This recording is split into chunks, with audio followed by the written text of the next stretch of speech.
Hello, everybody. Happy New Year to you all, and May 2021 bless you all. We are looking at January 2021 just now. And many things are happening in January. Planets are slowly starting to gather in Capricorn for their grand conjunction in February 2021. And there is the beginning of Kal Sarpa Yoga, Mercury retrograde.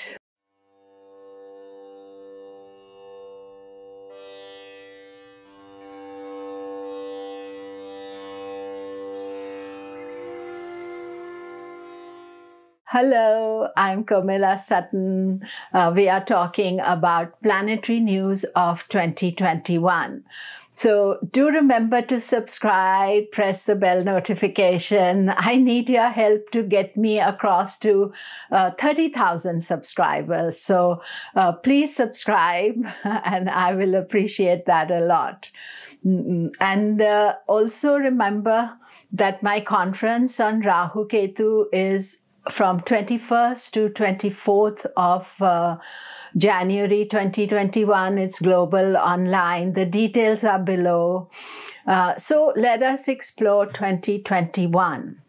You see, every year when we start a year and I'm looking at things monthly, there's always something unexpected that happens. And there is always some tough planetary energies. And so January begins with the planets slowly gathering in Capricorn. So last month, Jupiter, Saturn conjoined together in Capricorn, but they are slow-moving planets and they remain in Capricorn for Saturn for all the year and Jupiter for most of the year. I made separate videos about them. I'll put a link towards the end that you can connect with those videos as well.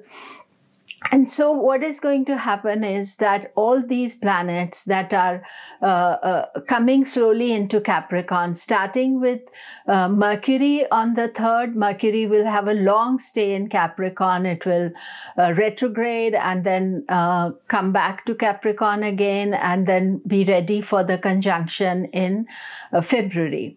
Then Sun on 13th or 14th, depending on where you are, will go into Capricorn and join. Then we have 4 planets in Capricorn. Venus will go into Capricorn at the end of the month. So wherever Capricorn is in your chart, that area slowly becomes heavier and heavier. And we will have 5 planets in Capricorn in January 2021, and then from 13th to 15th of January, Moon will be there as well. And then later on in February, again, when Moon comes into Capricorn and there will be a new Moon in Capricorn, then we will have 6 planets in Capricorn. So this is a huge conjunction.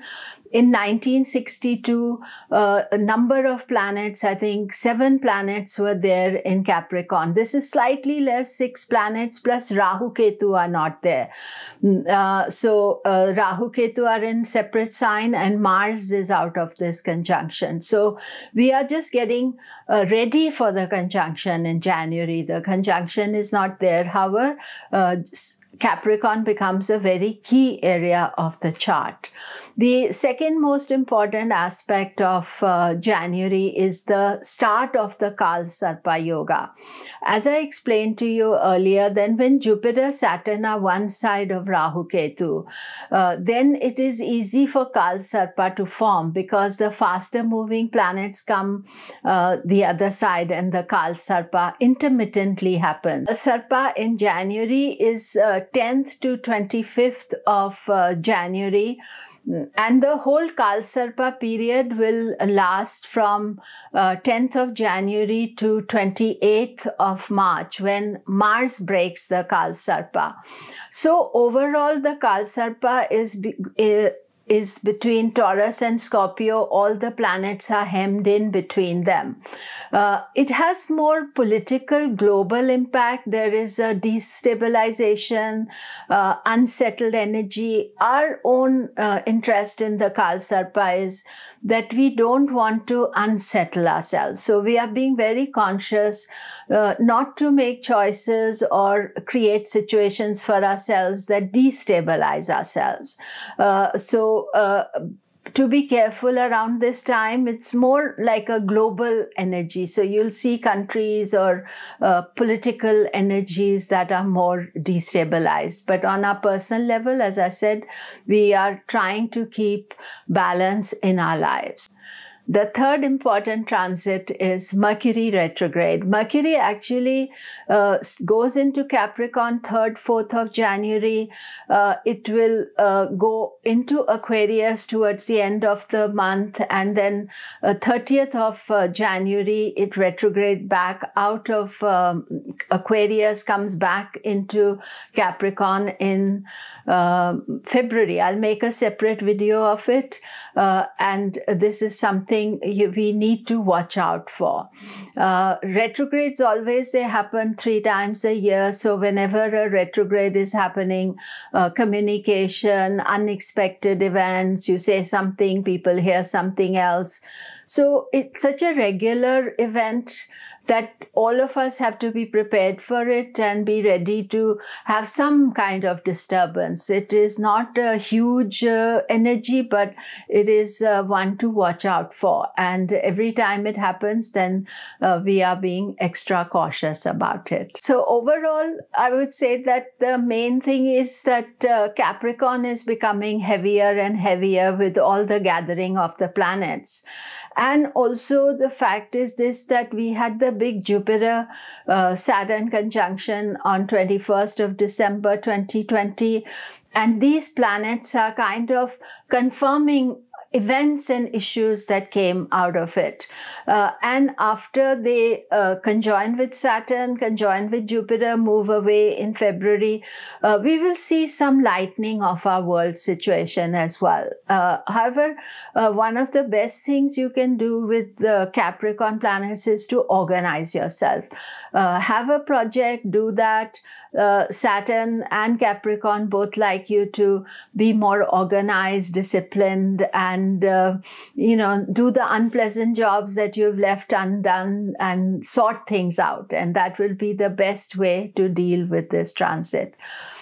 Now I am looking at how it affects you, your ascendant and your moon sign. So always when I'm doing this, even if I forget to say sometimes, is all the things you can study from your ascendant, moon sign. If both are the same, then obviously the impact is much heavier, whether it's for the positive or for the challenging. Whereas they're two different, then you can study 2 signs and see 2 points of view that you're experiencing at the same time. Aries, Mars is in Aries. So in effect, when the ascendant ruler is in Aries, then you are totally in charge. Other planets or whatever is happening, you are able to deal with it. However, if Mars is going over your moon, you can feel a little bit short-tempered or irritable. So just watch out for that. However, Mars in its own sign is supporting both the energies. Saturn is in your 10th house, with all the gathering is happening in the 10th house. So for Aries, I would say the concentration is on the career, and work on that.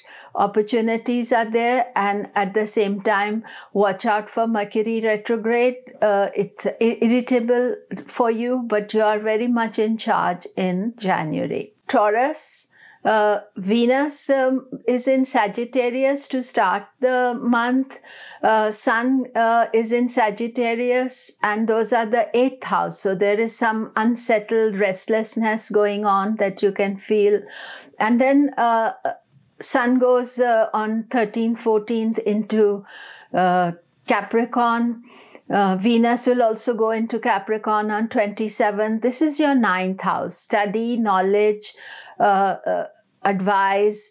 Now, ninth house, when there are so many planets there, it may mean lots of people giving you advice, and it is maybe better for you to process it and see which is the good advice, which is not the good advice. And Mercury retrograde, again, Mercury is a good planet for you. It retrogrades in the 9th house and 10th house, but I would say it is important for you to watch out generally, appointments, what you say, just be conscious of that. Gemini. For you, the Mercury retrograde is the big one, and also the Capricorn gathering also, because for Gemini, Capricorn is the 8th house. It's the house of change and transformation and unexpected events. Mercury is going to be there by next month. 6 planets are going to be there. So it is very much your responsibility to try to keep your life in balance and not to make any big decisions around this period. So January, February, actually both the months, everything is kind of unexpected, and especially you should see what this transit is from your moon or ascendant if one of them is different, because that may be giving a different idea about this transit. And always with Mercury retrograde, it's also telling you you're a bit burnt out, you need a little bit of rest, don't overdo things. Do watch my Mercury video as well. I'll be talking more in that video too. Cancer. All the gathering for you in Capricorn is in the 7th house, and for you to watch out 13th to 15th January, and then February. I will give the dates again when moon is in Capricorn. 13th to 15th, moon is also in Capricorn. Capricorn is a house of partners. It's a house of spouse, other one. So that is the area there seems to be a lot of energy, a lot of people coming into your life, a lot of different ideas, things happening for you. However, Mars is very strong in the 10th house. Mars is your best planet. It's all month in the 10th house, very powerful. And 7th house is also 10th from 10th, so it can push your career into a different dimension. Do watch out for Kal Sarpa. That is just, everybody is watching out for Kal Sarpa. Leo, you have a month of 2 halves. The first half of the month, Sun is in Sagittarius. That is much more dynamic for you, easier to deal with. And then Sun goes into Capricorn, where Saturn is placed, where all the other planets are going to place. Capricorn is your 6th house. So 6th house is the house of obstacles, and you may feel very obstructed at that time. You want to overcome any obstacle you have, but I would say it is better to fight the right fights, and so many planets there, it is also confusing who to deal with, what to ignore. So it is best to take this time as January and February, to take the time as one at a time, and then wait till Sun goes out of Capricorn, which will be in February. As far as Mercury retrograde is concerned, Mercury will also be in the 6th house, and the retrograde is connected to finances for you. So you are being extra cautious, careful about your finances. Don't be thinking about doing wasteful things. The big good point for you is that Mars is great, and he's in the 9th house. However, you by natural default don't like to listen to advice. I would say some very wise people are advising you. Maybe listen to them. Virgo, of course, again, this is the month of Mercury turning retrograde, always to watch out for. Mercury is also in Capricorn. For you, Mercury in Capricorn is much better. Mercury is coming out of combustion. It's your 5th house, creativity, ideas, all the gathering of planets is in your 5th house. So there's all sorts of creativity going on. Sirius is Saturn, Jupiter's wisdom, related. Mercury is analytical and Venus is artistic. So you've got a lot of energy there in your 5th house. So sometimes you can think about the ideas. You may not know exactly how to act on them, but let them flow through you, and that will be the best. Mars is not the best planet for you. Mars in Aries is in your 8th house. So that is where you do need to be a little bit careful. There can be unexpected consequences of your actions. So less impulsive action, and, concentrate on your creativity and watch out for the retrograde.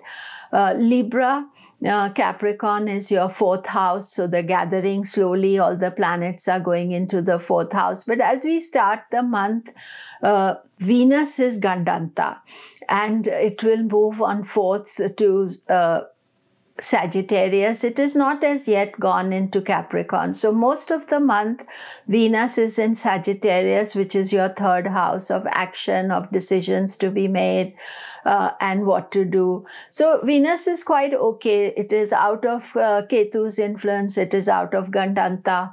So you'll feel a lot more optimistic, positive. It is only at the end, towards the end of the month, that Venus goes into Capricorn. Capricorn is also a good sign for you. However, Capricorn is your 4th house home, and as planets start gathering there, it's like too many people in a room, so they can be talking too loudly, everybody wanting to be heard. So you have to try to decide what is relevant. And I would say it's best to decide after the planets start dispersing.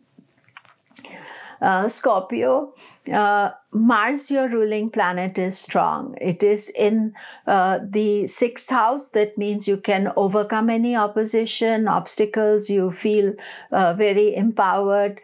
Your other ruler of Scorpio is Ketu. Ketu is also exalted. So you are feeling a lot better, even though Ketu is in the ascendant or in your moon sign. Now, if you have moon in Scorpio, then Ketu can be more complicated. And eclipses are done. So for now, there is no eclipse energy. And I would say that it is important to, think about your health and healing. Capricorn is your 3rd house of self-effort. Saturn is definitely telling you to be cautious. I can say that there are too many things that you can make effort on. So try to edit your life a little bit, focus on what is important, and not everything is important right now to focus on. Sagittarius, Jupiter-Saturn conjunction is over. You are after this conjunction. Everything is gathering in the house of your finances. So Capricorn, lot of planets gathering in the finances. There can be some kind of energy that I can take a risk, or I should sort them out just now. Again, I would say wait till after the planets start dispersing away from Capricorn, and just to see, you can research and think about your savings and investments and financial security. But maybe this is not the time when there is too much energy that is taking place. The retrograde Mercury rules your 7th house of relationships. It is also 10th house of career. So retrograde, you may think, I want to do something about my career. I want to organize it. Mars is in a very good position for you. He's also one of your best planets. He's in the 5th house, creativity, children, ideas, good luck, good past life karma. So this is a good energy. However, when planets are, Kal Sarpa is happening, planets are getting a little topsy-turvy, we all have to take care about that. And most importantly, your Lagna Lord is debilitated. So less is more. I think that is the key word. Capricorn, you are receiving lots of guests this month and next month. We start with Mercury, then Sun comes there, Moon is there, then Venus comes there, and Jupiter, Saturn are already there. So you can be confused. There are a lot of people telling you different ideas, different things. And, sometimes it gets, I don't know, you may have experienced, it gets very irritating when too many people give you advice, or they want a piece of you. They want you to be doing something. So you have to try to prioritize. You have to see what you want to do. And especially if your moon is in Capricorn, then, of course, again, Saturn is coming over your moon. So this is maybe not exactly, but it's around that area. And then all the other planets are there as well. So mentally, this can be a stressful time. So do watch out for that. Mars is very good. Mars is in the 4th house, strong. Check out my Mars video, then you can study more about Mars. Kal Sarpa is bothering all of us. We have to overall try to keep a balance for ourselves. Aquarius, Capricorn is your 12th house. So that is the house of expenses. Expense doesn't have to be always money. It can be making effort and you're not getting enough reward for the effort you make. It is doing things, spending money wastefully. It can be also traveling, restlessness. I would say that especially regarding money, you have to be very careful, because any small expense you make, it can become very enlarged. So you need to wait till planets come out of Capricorn, and as slowly planets come there, you may want to travel. These days there are many restrictions, so do travel safely. Don't just be in a rush to go somewhere. Pisces, again, your ascendant ruler Jupiter continues to be debilitated. However, Saturn is cancelling the debilitation. It is much better for Jupiter in January. But cautious is good for you. Jupiter, Saturn, and all the rest of the planets are in your 11th house. So this is reasonably good transit for you, not negative. And Mars is in your 2nd house. Mars is a very good planet for you. Its strength always helps you. So the 2 money houses are activated. One is about investment, one is about earnings. And you can be earning from multiple sources. You can organize your earnings as well, because Saturn is there. Saturn will help you reorganize how you earn and profitability. And Mars is there only for 2 months to save and organize. And I would say careful is okay. Be mindful of Mercury retrograde. Be mindful of Kal Sarpa yoga. Don't take any extreme decisions at this time. But otherwise, I feel this is a much easier month for you. So thank you very much. And do remember to subscribe and also help me get to 30,000. That's my next aim. I'm almost close to it. And all the best.